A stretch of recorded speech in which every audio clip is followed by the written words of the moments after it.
Fantasy's defense has to hold this. Basically, Jaedong is trying to pressure him as much as possible, doing as much damage as he possibly can in this stage of the game. Gonna come in and delay that barracks, takes down an SCV with his Mutalisk, but is going to find plenty of turrets and a handful of Marines as well as additional turrets in this main. So Jaedong has to be careful with his units here not to lose too much, though he does need to pressure. And it looks like he's going for a Queen's Nest, so basically Jaedong is in a position where he is trying to pressure Fantasy as much as possible and delay him from moving out of his base while he techs the Hive so he can get his Defilers out. And really that's going to be the telling story of this game, is whether or not Jaedong can delay Fantasy during this vulnerable point in the game. Oh, and we've got those two Vultures that managed to make it out of Fantasy's base, and Fantasy's going to create even more problems for Jaedong economically. That last Vulture is going to get cleaned up, but not before it takes out another drone. So yes, more financial problems for Jaedong being created, as he's going to have to waste additional larvae on drones to try and reconstruct his economy.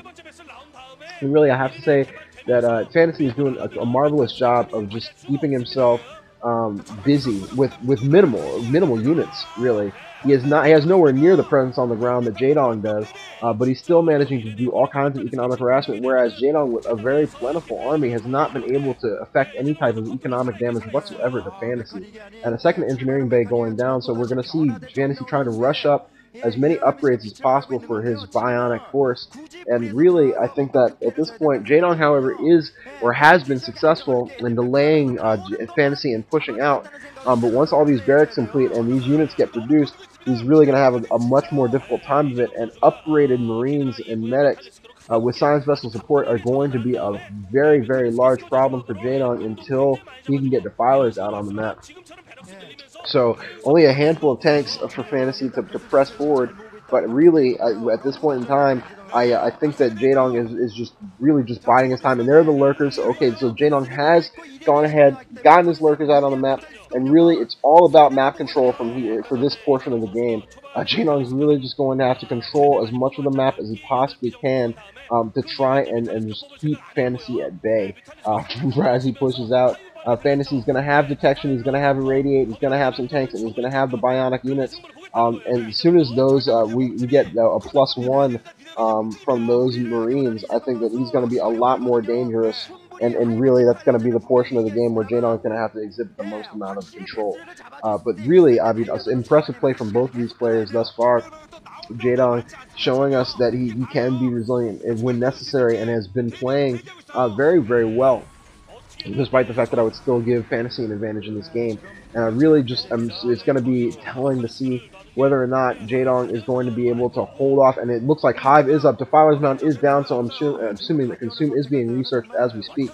And it looks like Jaedong has managed to do exactly what he needed to. Basically, it looks like he's established just enough control, just enough delay to go ahead and cause problems for his Terran opponent. Those Scourge coming in, but are quickly fended off. And it looks like Jaedong is in the process of moving his units around. If you look at the mini-map, it looks like he's actually in the process of trying to create a flanking maneuver, which is what Jaedong is just really, really good at. And we might see a tremendous altercation between the Mutalisks and Lurkers of Jaedong versus the tanks and Marines and science vessels of Fantasy. This could be one hell of a contest here, as Jaedong tries to prepare this pincer attack from both sides. And here we go, and a radiate going down on one of those Lurkers. But yes, it looks like Jaedong just posturing a little bit, and it looks like Fantasy is aware of the units on both sides, though, as he presses towards Jaedong's base, and he is going to take this time to move forward. It looks like he's going to siege up, so he does have adequate defense, I would say.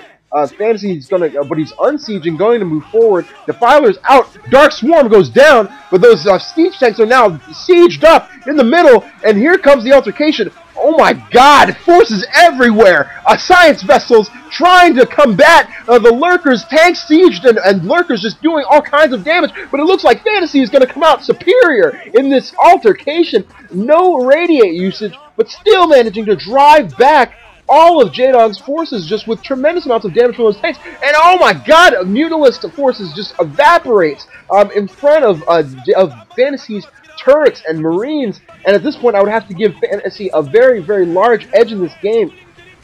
Despite the fact that Jaedong has managed to get to his hive tech, it just seems that Fantasy, with his upgraded Marine and tank force, is just in a position right now to push forward and really eliminate Jaedong's chances of winning this game. If Jaedong cannot expand at this point, I'm pretty confident that he's going to lose this game, and I think that he's trying to expand in this bottom right corner, thinking that Fantasy may not look there, but Fantasy proving him wrong is going to easily take out this expansion right beneath his main.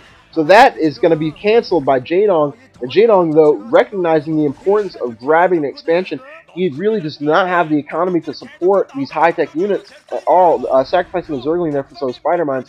But yeah, Jaedong is just not in an economic position where he's going to be able to really afford the units that he needs to produce to combat this army, this 1-1 upgraded army of Fantasies. And despite the quality use of Dark Swarm, he's just not going to have the units really to contend with this burgeoning army of Fantasy, this war machine that he's been able to construct. And I really think that at this point it's going to come down to whether or not Fantasy can starve out a relatively injured Jaedong. Oh, a nice irradiate right there on that Defiler, managing to go ahead and pick that off. And this combat, oh, here we go, additional Dark Swarm. Oh, a Science Vessel sniped by Scourge, but I just do not think that the pure unit count is just not there for Jaedong. He has the Swarm, he has the ability to produce with those Defilers, but he just does not have the physical presence at this point.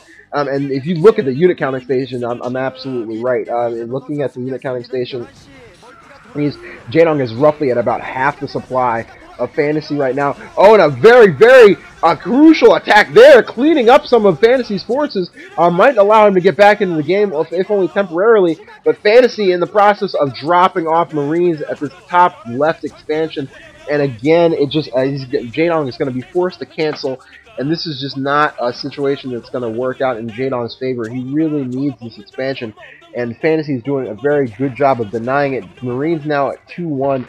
So heavily upgraded Marine presence for Fantasy, and it looks like a drone scout coming in and possibly looking to expand, but that is not going to happen as Marines seem to be posted everywhere. Fantasy now in Jaedong's main base with Marines and medics, and look at the difference with those upgrades. Those Marines are just heroes, and they are going to be just wrecking havoc, it looks like, in Jaedong's main. I do not know. Oh, look at these Zerglings just marching to their death. Multitasking attacks going on multiple fronts. Those Marines without medic support are going to go down, but it looks like the Marines in Jaedong's main remain alive, and they are just causing all kinds of harm without much in the way of retribution from Jaedong. And I just do not think that he's going to be able to hold on. I think that the wheels are starting to come off for Jaedong, and I think this game is over. Fantasy managing to, it looks like he's going to be able to take out this extractor. Not that that is a tremendous loss for Jaedong at this stage of the game, but you know, still, the fact that he has Marines just lurking about in his main base and causing all kinds of damage to his spawning core and his extractor just speaks to the type of trouble that Jaedong is in this game. And wow, the Zerglings, even these upgraded Zerglings having trouble taking out this 2-2 Marine with medic support. And it looks like Fantasy might even be able to get out additional forces in this base, and he is going to drop additional forces in Jaedong's main, and he's going to scan that for that lurker. Oh, the dropship goes down to the Scourge, but I do not believe it's going to matter. Evolution Chamber coming under fire now from this medical reinforce goes down. Jaedong suiciding his units or his forces into a superior army from Fantasy. Both Evolution Chambers now gone, eliminating the possibility of Jaedong really coming back, and that's GG. Jaedong bows out of Heartbreak Ridge and is going to take a minute to absorb that loss. Fantasy has to be feeling good about this.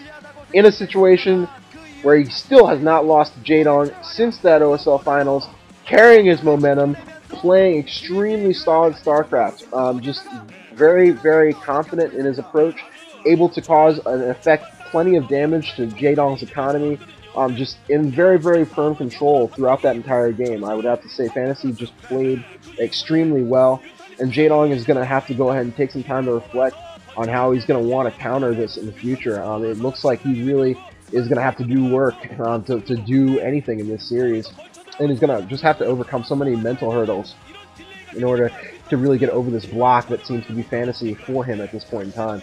So thank you for watching. Thank you for listening. I hope you guys enjoyed this game. I will be casting the rest of them. So I look forward to seeing you in the rest of this series. GG. 정말 감탄을 자아낼 만큼 업그레이드가 되고 있거든요. 그리고 다음 경기에 쓰이는 맵 아웃사이더로 완전 정명을 나오면 그냥